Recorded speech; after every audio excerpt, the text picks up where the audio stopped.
Wahai orang-orang yang berlagak berbuat undang-undang hukum-hukum, ingat, jangan kau merasa hebat dari Allah membuat hukum lain selain hukum Allah Subhanahu wa taala. Kalian katakan hukum Allah melanggar HAM, hukum Allah tak layak di bumi ini. Sungguh lancang mulut kalian. Qala Allah Ta'ala fil Qur'anil Karim, a'udzu billahi minasyaitonir rajim. Ya ayyuhalladzina amanu taqullaha haqqa tuqatih wa la tamutunna illa wa antum muslimun. Amma ba'du masyarul muslimin, usikum wa iyaya bitaqwallah faqad fazal muttaqun. Kama qala Allah Ta'ala, inna akramakum indallahi atqakum. Masyarul muslimin sidang jamaah Jumat rahimakumullah. Pada kesempatan khutbah Jumat kali ini, tema kita seputar negeri dan bangsa yang mengundang murka Allah Subhanahu wa taala.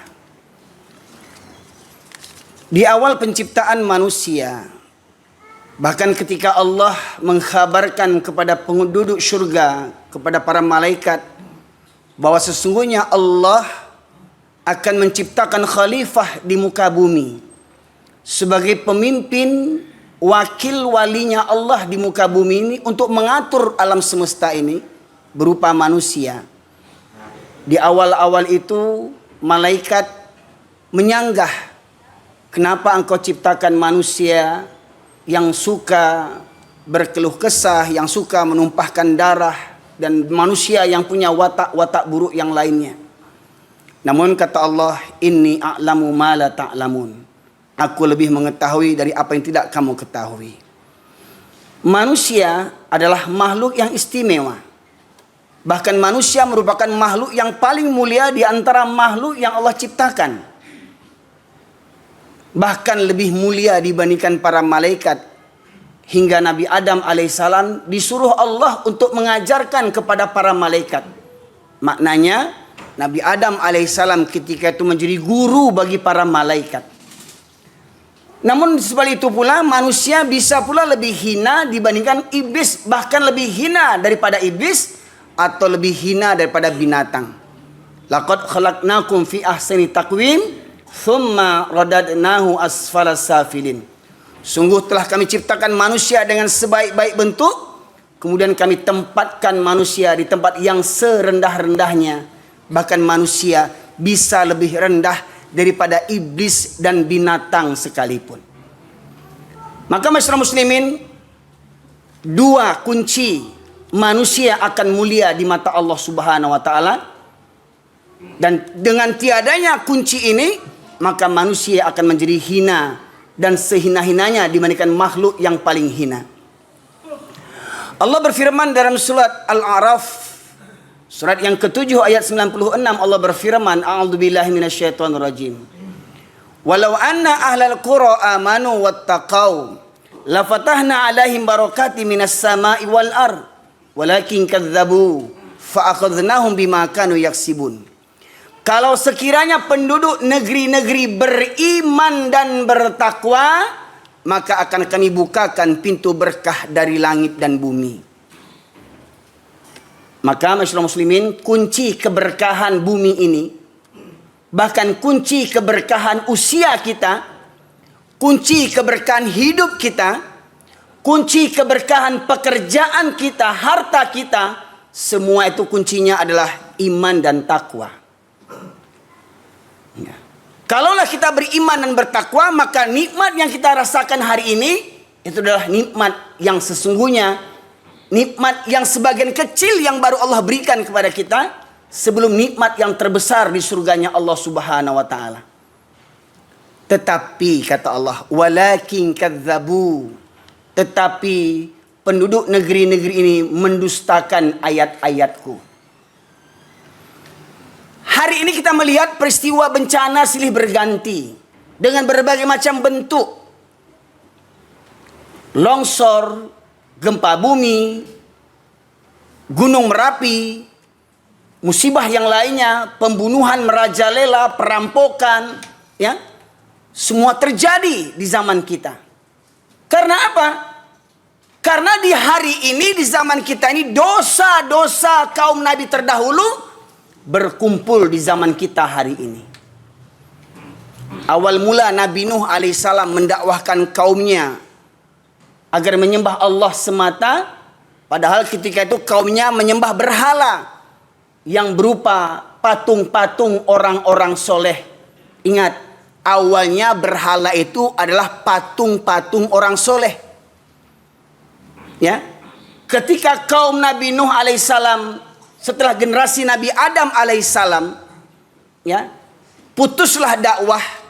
Kemudian para ulama yang menyeru kepada kalimah la ilaha illallah yang berawalnya berakidah yang lurus, berpaham yang lurus, meninggal dunia.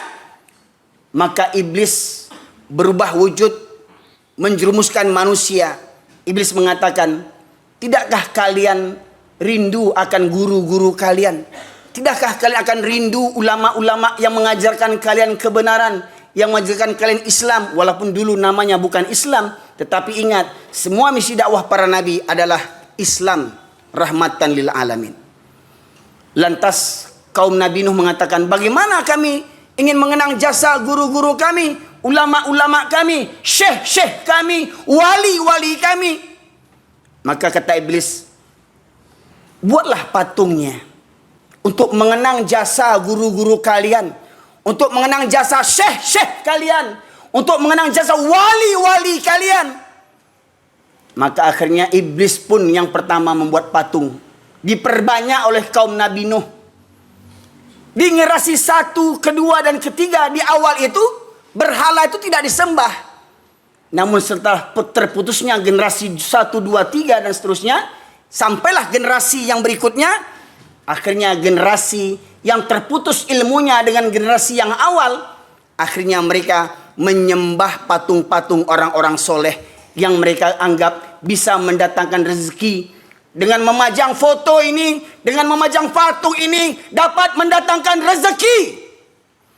Dengan menziarahi kubur wali ini, kubur syekh ini dapat mendatangkan rezeki. Itu sebenarnya tradisi orang jahiliyah zaman bahola dulu. Saisua, zaman Saisua di zaman Nabi Nuh. Namun di zaman sekarang kembali perangai jahiliyah dilakukan oleh kaum muslimin. Bahkan tak perlu kita berbicara agama yang lain, bahkan kaum muslimin hari ini banyak yang percaya bahwasanya orang-orang soleh yang mati dapat memberikan berkah kepada orang-orang yang hidup. Ini satu kejahiliahan, masyaallah muslimin. Kemudian sidang jamaah yang dirahmati oleh Allah, sebagaimana di awal ayat surat Al-A'raf 96, kunci keberkahan negeri ini atau negeri mana saja di belahan bumi manapun, karena ayat ini tidak hanya ditujukan bagi orang Islam di Indonesia. Ayat ini ditujukan kepada seluruh kaum muslimin yang berada di belahan bumi manapun. Bahwasanya iman dan takwalah kunci keberkahan, keselamatan, baldatun thayyibatun warabun ghafur, sebuah negeri. Namun apabila iman itu sirna, maka niscaya azab itu akan datang cepat atau lambat, masyaallah muslimin. Di kesempatan kali ini kita kupas beberapa ayat yang menyebabkan datangnya musibah bencana dalam sebuah negeri. Di antaranya surat Al-Maidah, surat yang kelima ayat 49, Allah berfirman, A'udzubillahi minasyaitonirrajim. Wa anihkum bainahum bima anzalallah wa la tattabi' ahwa'ahum wahdharhum ayuftinuka an ba'di ma anzalallahu ilaika fa in tawallaw fa'lam annama yuridullahu ay yusibahum bi ba'di dhunubuhum fa inna katsiran minan nasi lafasiqun afa hukmul jahiliyati yabghun wa man ahsana minallahi hukman liqaumin yuqinun. Al-Maidah 49 dan 50. Allah berfirman, dan hendaklah engkau memutuskan perkara di antara mereka menurut apa yang diturunkan Allah. Wahai para hakim, wahai para jaksa, wahai orang-orang yang berlagak berbuat undang-undang, hukum-hukum, ingat, putuskanlah perkara di antara manusia dengan apa yang diturunkan Allah berupa Al-Quran. Jangan kau merasa hebat dari Allah membuat hukum lain selain hukum Allah Subhanahu wa taala. Oh, kalau hukum Allah itu sadis, tidak manusiawi, betapa kurang ajarnya muncul kalian. Kalian katakan hukum Allah melanggar HAM. Hukum Allah tak layak di bumi ini. Sungguh lancang mulut kalian. Sungguh lancang otak kalian. Bagaimana mungkin Allah yang maha adil, maha bijaksana, hukumnya dianggap kejam, tidak manusiawi. Hukum Allah lah yang maha adil. Ketika manusia membuat hukum, coba lihat. Banyak manusia merasa hebat membuat hukum sekehendak keinginan bangsa dan kaumnya. Tapi pada nyatanya mereka yang melanggar hukum. Mereka yang buat hukum, mereka yang melanggar hukum. Mereka penegak hukum, mereka yang mendobrak hukum itu sendiri. Karena apa? Karena kalau manusia membuat aturan mengikut hawa nafsu, niscaya manusia takkan sanggup untuk berlaku adil dan bijaksana. Bahkan manusia cenderung akan berpihak setidaknya kepada keluarganya. Padahal kata Rasulullah, apabila Fatimah mencuri, maka kata Rasulullah akan aku potong tangannya. Ya. Rasulullah mengatakan, apabila anakku mencuri, maka akan aku potong tangannya. Hari ini anak pejabat jadi bajingan, anak pejabat jadi perampok, anak pejabat jadi agen narkoba. Jangan harap akan dihukum. Boleh jadi yang menangkap yang kena hukum. Karena apa? Karena anak pejabat merasa seperti Tuhan yang bisa membeli hukum. Itulah hukum buatan manusia. Jadi nggak usah kita gelisah ketika mendengar berita-berita di televisi. Oh, negara kita negara hukum, negara kita negara hukum. Omong kosong. Kalian merekayasa hukum untuk kepentingan kelompok dan pribadi kalian. Kalian halalkan kezaliman kalian dengan membuat undang-undang yang sesuai dengan kelompok partai politik kalian. Ingat, Allah Maha Adil. Allah Maha Bijaksana. Hukum Allah tak bisa dijual beli seperti hukum yang kalian jual belikan. Banyak manusia bermental iblis hari ini, ma'asyiral muslimin, yang merasa lebih hebat dan bijaksana daripada Allah Subhanahu wa taala. Lantas Allah menegaskan, dan janganlah engkau mengikuti keinginan mereka, dan waspadalah terhadap apa yang telah diturunkan Allah kepadamu. Jika mereka berpaling daripada hukum yang telah diturunkan Allah, maka ketahuilah bahwa sesungguhnya Allah berkehendak menimpakan musibah kepada mereka. Ini dia kata kuncinya, ma'asyiral muslimin. Saya ulang lagi terjemahannya. Dan hendaklah engkau memutuskan perkara di antara mereka menurut apa yang telah diturunkan Allah. Dan janganlah engkau mengikuti keinginan mereka. Jadi kalau ada orang atau banyak orang diajak berhukum dengan hukum Allah, mereka mengatakan, oh tidak bisa, hukum Allah tidak sesuai, hukum Allah tidak cocok. Maka kata Allah, hei kalian yang beragama Islam, hai para hakim, hai para jaksa, hai penegak hukum yang beragama Islam, jangan kalian ikuti keinginan orang-orang kafir yang tidak mau dihukum dengan hukum Islam. Dan waspadalah terhadap mereka, terhadap orang-orang yang tidak mau diajak berhukum kepada hukum Islam. Jangan sampai mereka memperdayakan engkau terhadap apa yang telah diturunkan Allah kepadamu.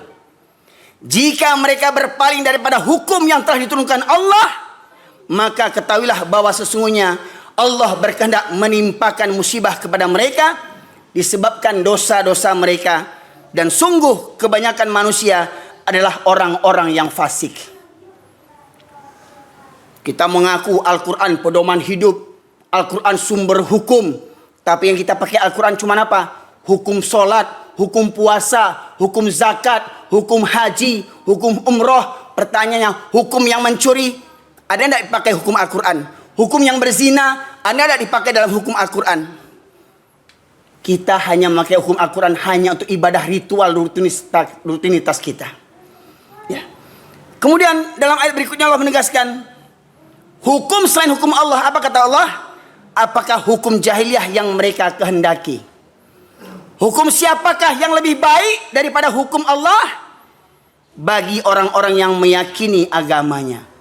Pertanyaannya, hari ini kehidupan dunia lebih dominan diatur dengan hukum Allah atau hukum jahiliyah? Ingat, saya tidak berbicara tentang satu negeri. Saya tidak berbicara tentang satu bangsa. Saya berbicara tentang seluruh umat manusia. Pertanyaannya, di seluruh penjuru negeri dunia ini, ya, adakah hukum yang lebih baik daripada hukum Allah? Adakah hukum yang lebih adil daripada hukum Allah?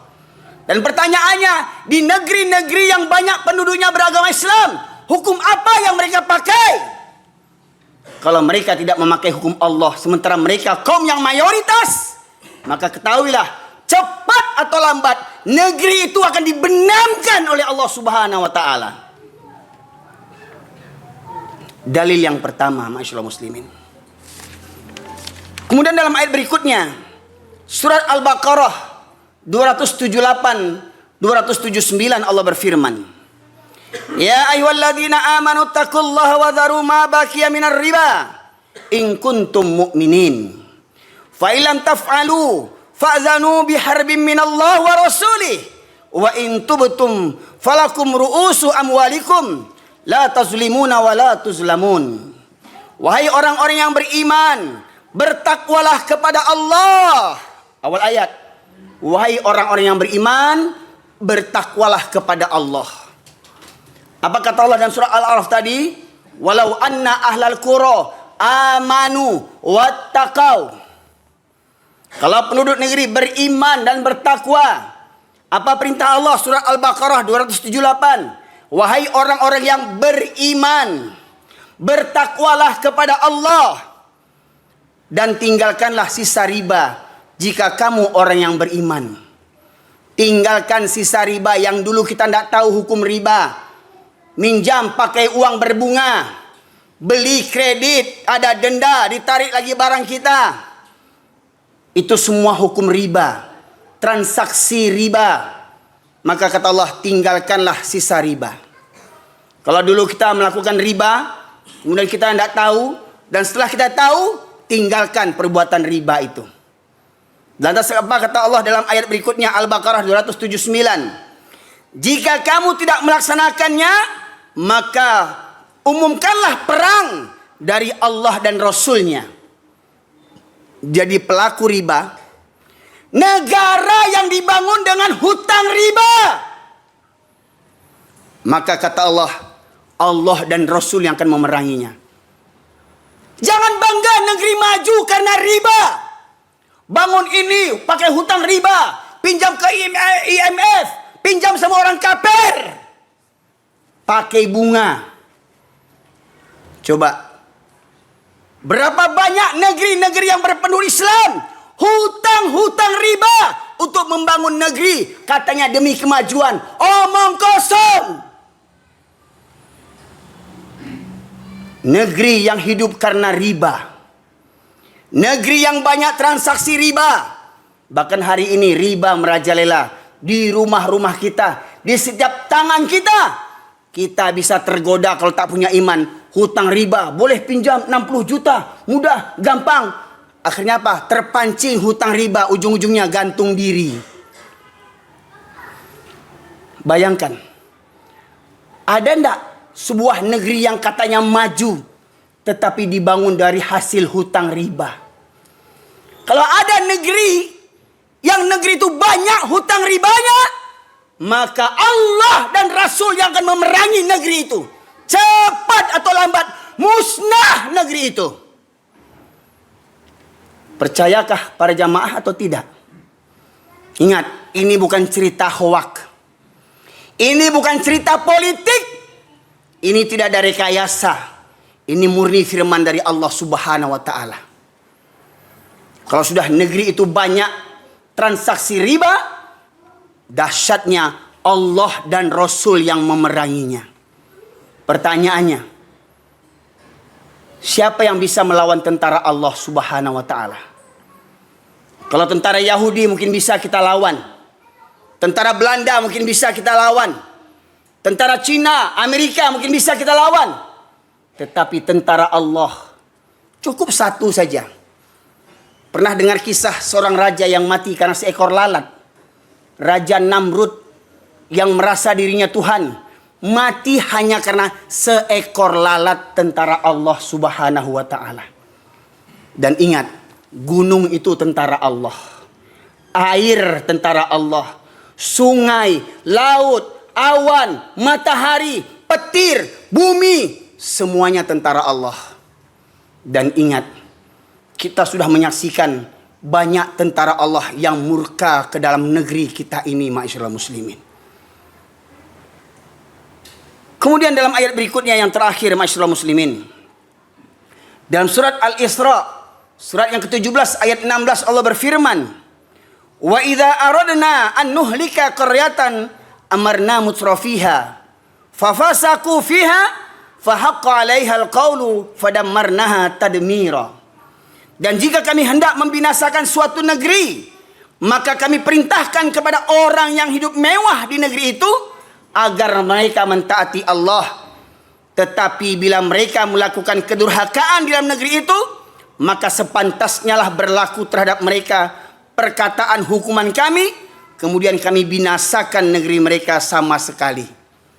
Dalam tafsir Ibnu Katsir dan dalam tafsir-tafsir yang lainnya berbicara tentang orang hidup mewah, yang dimaksud adalah para pemimpin, para pejabat yang hidup mewah. Yang hidup mewah dari uang rakyat. Rumah dinas, mobil dinas, perjalanan dinas, istri dinas, semua memeras dari keringat rakyat.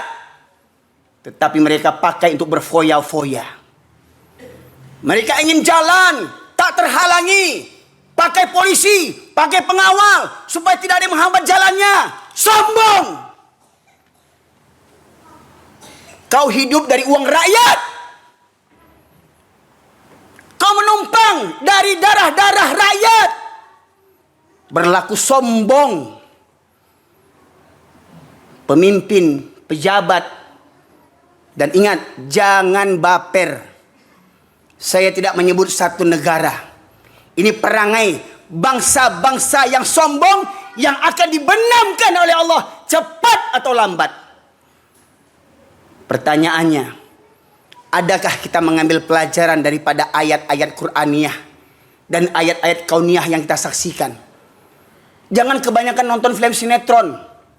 Jangan kebanyakan main sinetron Korea. Ada musibah, menangis. Ada musibah, kunjungi. Ada musibah, angkat karung, angkat bantal. Ada musibah, cari muka. Ada musibah, selfie. Ada musibah, doa bersama. Ada musibah, kita bantu. Tapi apa? Biang musibah hendak kita tanggulangi bersama-sama. Maka kita tak ubahnya seperti seekor keledai yang pandir, yang ingin masuk ke lubang yang sama. Lebih pandir daripada seekor keledai. Inilah negeri-negeri yang akan dibenam oleh Allah Subhanahu wa taala. Apakah negeri itu akan dibenam juga walau di negeri itu banyak orang solehnya? Ya. Apabila orang-orang soleh hanya soleh dalam penampilan dan untuk pribadinya sendiri. Soleh untuk beribadah dalam dirinya, tapi tak peduli dengan kemaksiatan yang merajalela. Mohon maaf, masyaallah muslimin. Kalau hari ini kota Pekanbaru terhindar daripada musibah, jangan besar kepala dulu. Jangan bangga dulu orang Pekanbaru. Termasuk saya yang hari ini masih selamat, tidak dapat musibah. Pertanyaannya, benarkah nikmat yang kita dapatkan hari ini nikmat atau Allah atau azab yang ditunda oleh Allah Subhanahu wa taala? Surat Al-An'am ayat 44, alam ya'ni lil ladzina amanu falamma nasu ma dzukiru bih fatahna 'alaihim abwaaba kulli syai' hatta idza farihu bima utu akhadnahum baghtatan wa hum mublisun, kata Allah. Maka ketika mereka melupakan ayat-ayatku, melupakan perintah dan laranganku, aku bukakan semua pintu-pintu kesenangan. Dan ketika mereka berbangga dengan kesenangan itu, maka aku cabut nikmat secara tiba-tiba dan hingga mereka terdiam berputus asa. Mohon maaf masyarakat muslimin, Banyak yang baper dengan ceramah saya, banyak yang baper dengan khutbah saya. Hei Ustaz, jangan singgung-singgung orang lain, jangan singgung karya orang lain. Sebab kalau dah singgung, dah sadar kau. Zaman ini tak tahu orang mana yang salah, mana yang baik. Yang baik dianggap salah, yang salah dianggap baik. Maka harus dijelaskan mana yang baik, mana yang buruk. Contoh, di kota Pekanbaru, baru saya tahu ada orang legal menjual arak di pasar bawah sana. Pertanyaannya, pemimpin kota ini orang Islam bukan? Ada tak ulama di kota Pekanbaru ini memberantas arak di pasar bawah? Tidak bisa. Ustaz-ustaz akan dibenam sama Allah semua ini. MUI di kota Pekanbaru akan mendapatkan pertanggungjawaban di akhirat. Tak bisa kalian memberantas minuman keras di pasar bawah sana. Semua kita yang rajin ke masjid akan dihantam oleh Allah Subhanahu wa taala. Pertanyaannya, dari pelajaran-pelajaran semua itu, mau tidak kita mengambil iktibar? Mau tidak kita sadar diri? Dan mirisnya lagi, ya, yang menjual arak itu, coba, apa agama mereka? Bahkan mereka beragama Islam yang menjual arak itu. Pertanyaannya, mana para ustadz? Mana para ulama? Mana fatwa para ulama untuk kota Pekanbaru? Mana pemimpin kota Pekanbaru ini? Mana gubernur? Mohon maaf saya katakan. Nyata mereka menjual minuman keras. Gimana mau memberantas narkoba? Omong kosong mau memberantas narkoba. Memberantas minuman arak aja tidak bisa kita. Yang sudah terang-terangan itu haram. Ingat, pemimpin kota ini dengan para ulamanya, yang pertama akan diazab oleh Allah Subhanahu wa taala. Fa'tabiru ya ulil albab la'allakum turhamun. Allahumma salli wa sallim wa zid wa an'im wa tafaddal wa barik bi jalalika wa kamalika ala sayyidi ubbalik Abi Qasim sayyidina wa maulana Muhammad salli wa sallim wa radiyallahu tabaraka wa ta'ala an kulli sahabati rasulillahi ajma'in. Alhamdulillah khalaqal mauta wal hayata liyabluwakum ayyukum ahsanu amala wa huwal azizul ghafur. Asyhadu an la ilaha illallah wahdahu la syarikalah wa asyhadu anna Muhammadan abduhu wa rasuluhu alladzi la nabiyya ba'da. Allahumma salli wa sallim ala nabiyyina Muhammad wa ala alihi wa sahbihi ajma'in. Qala Allah Ta'ala fil Qur'anil Karim, a'udzu billahi minasy syaithanir rajim. Ya ayyuhalladzina amanu taqullaha wa qulu qawlan sadida yuslih lakum a'malakum wa yaghfir lakum dzunubakum wa man yuti'illaha wa rasulahu faqad faza fawzan azima. Amma ba'du masyaallah muslimin, usikum wa iyaya bittaqwallahi faqad fazal muttaqun. Kama qala Allah Ta'ala, inna akramakum indallahi atqakum. Innallaha malaikatahu yusholluna 'alan nabi. Ya ayyuhalladzina amanu shallu wa sallimu taslima. Allahumma fil muslimin wal muslimat wal mu'minina wal mu'minat al-ahya' minhum wal amwat innaka qadiyal hajat. Rabbana zalamna anfusana wa illam taghfir lana wa tarhamna lanakunanna minal khasirin. Rabbana la tuzigh qulubana ba'da idh hadaitana wa hab lana min ladunka rahmah innaka antal wahhab. Allahumma arinal haqqa haqqan warzuqna ittiba'ah wa arinal batila batila warzuqna ijtinabah. Rabbana la tu'akhidhna in nasina aw akhtana. Rabbana wa la tahmil alaina isran kama hamaltahu 'alal ladzina min qablina. Rabbana wa la tuhammilna ma la taqata lana bih. Wa'fu 'anna waghfir lana warhamna anta maulana fansurna 'alal qaumil kafirin. Rabbana ighfir lana wa liwalidayna warhamhuma kama rabbayana shaghira. Rabbana hab lana min azwajina wa dhurriyyatina qurrata a'yun waj'alna lil muttaqina imama. Ya Allah, ya Rahman, ya Rahim, ya Aziz, ya Ghaffar, ya Kabbar, ya Allah, ya Arhamar Rahimin. Ampunkanlah dosa-dosa kami Allah, bangsa dan negeri Indonesia ini. Angkatlah musibah bencana dari negeri kami ini ya Allah. Jauhkanlah negeri kami daripada musibah bencana, walaupun akibat dari perbuatan orang-orang yang zalim. Ya Allah, berikanlah kekuatan kami untuk saling menasihati pemimpin-pemimpin yang zalim, yang berbuat sekehendak hati mereka yang menghancurkan negeri ini ya Allah. Ya Allah, berikanlah kekuatan kepada kami untuk mengatakan yang kebenaran itu benar, yang salah itu salah.